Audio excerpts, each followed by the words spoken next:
A lot of people in the United States have observed that there are many interfaith marriages.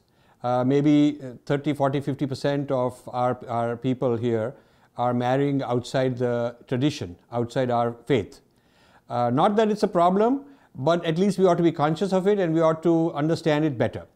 Your approach puts a lot of responsibility, which is true, on the individual who's marrying or considering marrying and the parents.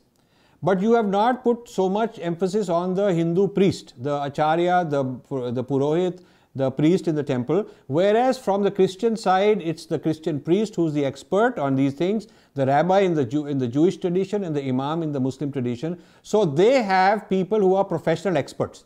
It's like a professional doctor like you are is an expert, when the person who's just doing home remedies on his own is not really educated in the same way. So I think there is a need to, in the United States or in Western countries where these things are happening on a large scale, there is need to train the priesthood, not to just do rituals and not to just do acharyas to teach, Bhagavad Gita and Upanishad and, all, which is fantastic, we ought to do that.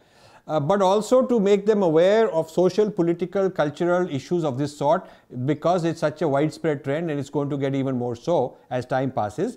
So rather than avoiding the trend, they have to become experts.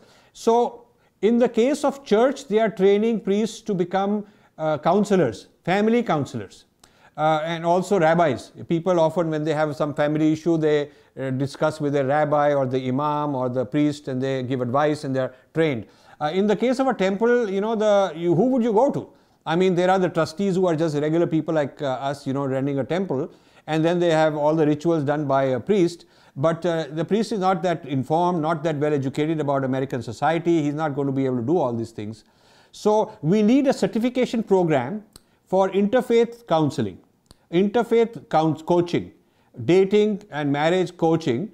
And this is the sort of thing that, I would hope that a Hindu University of America and various groups that are trying to promote, they ought to create a certification program and bring maybe the HMEC, the Hindu Mandir Executive Committee, maybe they ought to create a thing where, batches of 50 or whatever priests can go and learn all this stuff. And you could be a teacher, giving them counseling on how to do it. Rather than doing it at the retail level, one client at a time, you should teach the priests, and then the priests already have enough clients. What do you think of that? Superb idea, and that is a very missing. Let me give you one example from my website. It's that's the lady in northern India. She's a really Shiva Bhakta, and she got somehow love with a Muslim guy. So then ultimately she got into love, and they had a wedding in Shiv Mandir. It's only 3 months into the marriage she realized that to having a Hindu wedding was only way of taking her to bed. And later on, she had to convert to Islam and all that. And I asked her that, do you have any documentations? And I say, how about Mandir priest? Did he keep any record? He says, no, we just give dakshina and we walk away. There is no documentation that these two people are married. They are getting trapped, and I blame to Hindu priests for not properly documenting and not understanding. They probably never ask, who is this person? So they are naive, the priests are naive, they're ignorant, they are not with authority. The priest is supposed to be the authority person, the person who's got power, who's got clout in the eyes of the tradition, and he's the one, like the imams have authority.